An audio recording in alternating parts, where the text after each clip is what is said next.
এই রকম একটা দুর্দান্ত স্বাদের রেসিপি গরম ভাতের সাথে জাস্ট ফাটাফাটি লাগবে। তোমরা চাইলেই কিন্তু এই রেসিপিটা বানিয়ে নিতে পারো।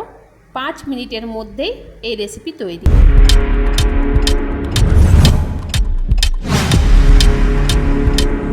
নমস্কার বন্ধুরা, আমি ঝুমা, তোমরা দেখছো creation of Jhuma. Creation of Jhuma চ্যানেলে তোমাদের সবাইকে স্বাগত জানিয়ে আবার একটা নতুন রেসিপি নিয়ে আমি চলে এসেছি। বন্ধুরা, আজকাল মানুষের সময়ের খুব অভাব, সবাই ব্যস্ত। তাই এই ব্যস্ততম জীবনে আমি একটা 5 মিনিটের মধ্যেই রেসিপি বানিয়ে তোমাদের সামনে এসে হাজির হলাম। যারা ওয়ার্কিং উমেন, যারা বাড়ির বাইরে কাজ করতে হয় যাদেরকে, তারা অবশ্যই এই রেসিপিটা খুব তাড়াতাড়ির মধ্যে বানিয়ে নিতে পারবে। সেজন্য প্রয়োজন এখানে আমার রুই মাছ। আমি 3খানা এখানে রুই মাছ নিয়েছি। আর পিসগুলো দেখো কেমন করেছি। তোমরা চাইলে কিন্তু পেটি দিয়েও কিন্তু এগুলো করতে পারো। আমি 3 পিস মাছ নিয়েছি, সেখানে একটু নুন আর হলুদ মাখিয়ে একটুখানি রেখে দিয়েছিলাম। তারপর একটা কড়াই বসিয়ে দিলাম।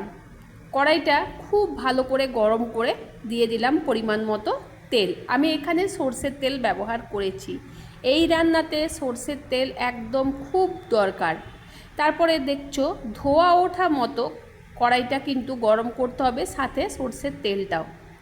এরপরে আমি এক এক করে মাছগুলো দিয়ে ভেজে নেব।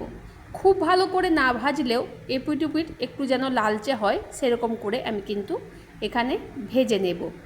এইদিকে আমি একটা মশলা রেডি করে নেব। মশলাটা এখানে হচ্ছে, আমি একটা মিক্সিং জারে কিছুটা পোস্ত কিছুটা সর্ষে নিয়েছি। তারপরে সেটা একটা থালার মধ্যে আমি ঢেলে দিয়েছি। দিয়ে দিয়েছি পরিমাণ মতো লবণ আর 1 চামচ হলুদ গুঁড়ো। দিয়ে দিয়েছি হাফ চা চামচ মতো সবজি মশলা, হাফ চা চামচ মতো জিরের গুঁড়ো, আর দিয়ে দিচ্ছি সামান্য পরিমাণে সর্ষের তেল। এইগুলো সব দিয়ে আমি এখানে খুব ভালো করে মিশিয়ে নেব। মশলাটা আমার এখানে খুব ভালো করে কিন্তু দেখো মেশানো হয়ে গেছে। তারপরে আমি চলে যাব মাছগুলোকে উল্টো পাল্টা করে ভেজে নিতে। খুব ভালো কড়া করে না ভাজলেও যেমন লালচে কালার আসে, সেরকমভাবে কিন্তু আমি ভেজে নেব। মশলাটা করা হয়ে গেছে, এদিকে আমার মাছগুলোও ভাজা হয়ে গেছে। তো বন্ধুরা, তোমরা কোথা থেকে আমার এই রেসিপিটা দেখছো একটু কমেন্টের মাধ্যমে জানিয়ে দিও। আর আমার এই রান্নাগুলো যদি ভালো লেগে থাকে, লাইক কমেন্ট শেয়ার অবশ্যই করো। আর নতুন বন্ধুরা যারা আমার এই ভিডিওটা দেখছো, তারা অবশ্যই আমার পাশে থেকো। তো এখানে আমার মাছগুলো কিন্তু ভাজা হয়ে গেছে। এক এক করে মাছগুলো আমি কিন্তু সেই মশলার মধ্যে আমি কিন্তু দিয়ে দেব। এই রান্নাটা যেমন করতে সহজ, সেই রকম খেতেও দুর্দান্ত। তোমরা বাড়িতে না রান্না করলে, না ট্রাই করলে কিন্তু বুঝতেই পারবে না রেসিপিটা কখন তাড়াতাড়ি হয়ে যাবে। আর প্লেট থেকে এক থালা ভাতও কিন্তু নিমেষে উধাও হয়ে যাবে। তো দেখো এখানে আমি কিন্তু মশলাগুলোর মধ্যে মাছগুলো দিয়ে খুব ভালো করে হালকা হাতে আমি কিন্তু মিশিয়ে নিচ্ছি। আর এখানে চাইলে তোমরা কিন্তু একটুখানি কাজু বাদাম পেস্ট দিতে পারো, ভালো লাগে। আমার কাছে আজকে ছিল না, তাই আমি আজকে দিলাম না। ভালো করে এখানে মিশিয়ে নিয়েছি। তারপর দেখো কড়াইয়ে যে মাছটা ভেজেছিলাম, ওই কড়াইয়ের তেলের মধ্যে আমি কিন্তু আর তেল দিইনি, সামান্য পরিমাণে দিয়ে দিলাম কালো জিরে ফোড়ন। তারপর এখানে দিয়ে দিলাম একটা পেঁয়াজ কুচিয়ে রেখেছিলাম সেটা। পেঁয়াজটা এমনভাবে ভাজবো যাতে কালারটা সোনালি রং চলে আসে। দেখো আমার পেঁয়াজটা ভাজা হয়ে গেছে। তারপরে এখানে আমি দিয়ে দিলাম একটা টমেটো কুচানো। টমেটোটা দেওয়ার পরও খুব ভালো করে কিন্তু আমি এখানে নেড়ে চেড়ে মিশিয়ে নেব। তারপরে দেখো এখানে কিন্তু আমি কোনো জিনিস অ্যাড করব না, সব কিছু কিন্তু আমি মশলার মধ্যে অ্যাড করে দিয়েছি। ভালো করে এখানে আমার কষানো হয়ে গেছে। তারপর একে একে আমি মশলা মাখানো মাছগুলো এখানে দিয়ে দিচ্ছি। তারপরে যে গ্রেভিটা ছিল থালার মধ্যে, সেটা কিন্তু এর ওপরে দিয়ে দিলাম। আজকের রেসিপিটার নাম হচ্ছে বন্ধুরা হাতে মাখা রুই সর্ষে।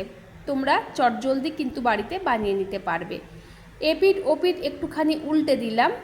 তারপর দেখো কালারটা কি সুন্দর এসেছে, মানে তেল ছেড়ে দিয়েছে। আমি কিন্তু হাতে কোনো টাইম নিইনি, সাথে সাথেই আমি কিন্তু এগুলো করছি।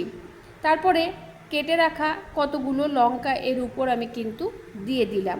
তারপরে যে থালাটাতে আমি মশলাটা মেখেছিলাম সেই থালা ধুয়ে একটুখানি এখানে আমি জল দিয়ে দিলাম। তারপরে ঢাকা দিয়ে এখানে ফুটতে দেব 5 মিনিট। ঢাকা খুলে তারপরে দেখছো আমাদের কিন্তু রান্নাটা কমপ্লিট হয়ে গেছে।